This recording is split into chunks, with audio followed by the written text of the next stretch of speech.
দেখো আজকে আমরা শিখবো একটা যৌগকে কিভাবে ভাঙা যায়।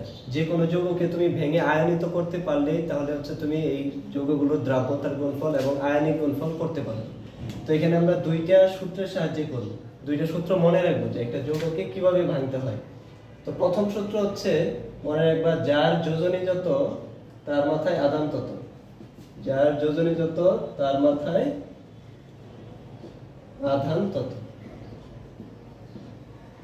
আরেকটা সূত্র মনে রাখবো, যার পরমাণু সংখ্যা যত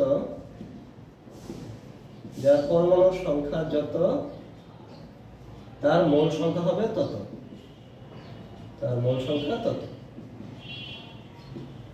এই দুইটা লাইন যদি মনে রাখতে পারো তাহলে যে কোনো যৌগ, যত যৌগ আছে সবকিছু তুমি ভেঙে আয়নিত করতে পারবে। তো প্রথম যৌগতে আমরা খেয়াল করি, এখানে এই যে টুটা আছে এটা হলো ক্যালসিয়ামের যোজনী, আর ক্যালসিয়ামের পাশে কিছু নাই মানে এটা হলো ফ্লোরিনের যোজনী হচ্ছে 1। তাহলে একে যদি আমরা আয়নিত করি, ক্যালসিয়াম এবং ফ্লোরিন এই দুইটাকে প্রথমে পাশাপাশি লিখে ফেলবো। একটা যৌগের প্রথম অংশে হয় প্লাস, পরের অংশটা হয় মাইনাস। তাহলে ক্যালসিয়ামের যোজনী কত? এখানে 2। তাহলে ক্যালসিয়ামের আধান কত হবে? +2। প্রথমটাকে সবসময় প্লাস দিবা, পরেরটা হচ্ছে মাইনাস। এখানে ফ্লোরিনের যোজনী কত? 1।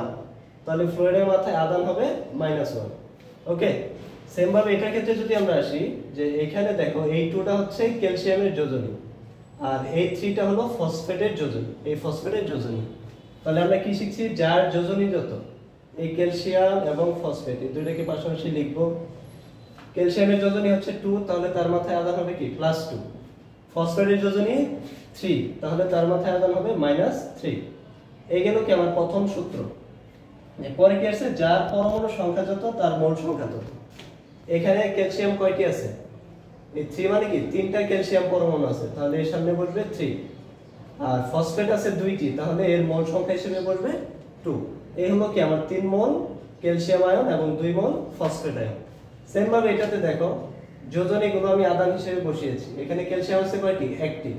ফ্লোরিন আছে কয়টি? 2টি। তাহলে এর সামনে 2 বসিয়ে দিই, এই আমার আয়নিত হয়ে গেল। এখন বাকিগুলো দেখো, এখানে জিঙ্কের যোজনী হচ্ছে 2। দ্যাট মিন্স এই যে জিঙ্ক এবং হাইড্রোক্সিল এই দুইটাকে পাশাপাশি লিখবে। আমি একটু মুছে দিচ্ছি।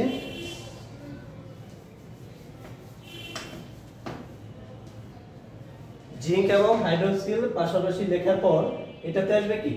এই যোজনী হচ্ছে 2, তাহলে এটা হবে +2। আর হাইড্রোক্সিলের যোজনী 1, তাহলে এর আধান আসবে কি? -1। সেম ভাবে দেখো এই একটা কমন যৌগ দেওয়া, এটা কোনো মোলের সংকেত না, M2X3 দেওয়া আছে।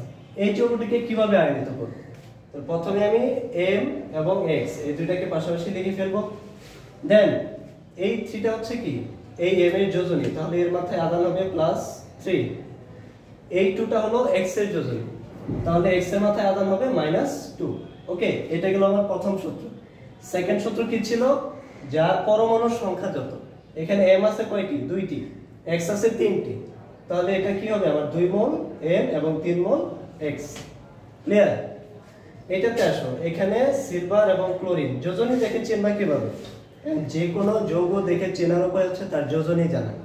তোমাদের যদি মৌলগুলোর যোজনী এবং যে কোনো যৌগমূলকের যোজনী জানা থাকে তাহলে তুমি সহজেই মৌল লিখতে পারবে এবং চিনতে পারবে এবং ভাঙতে পারবে।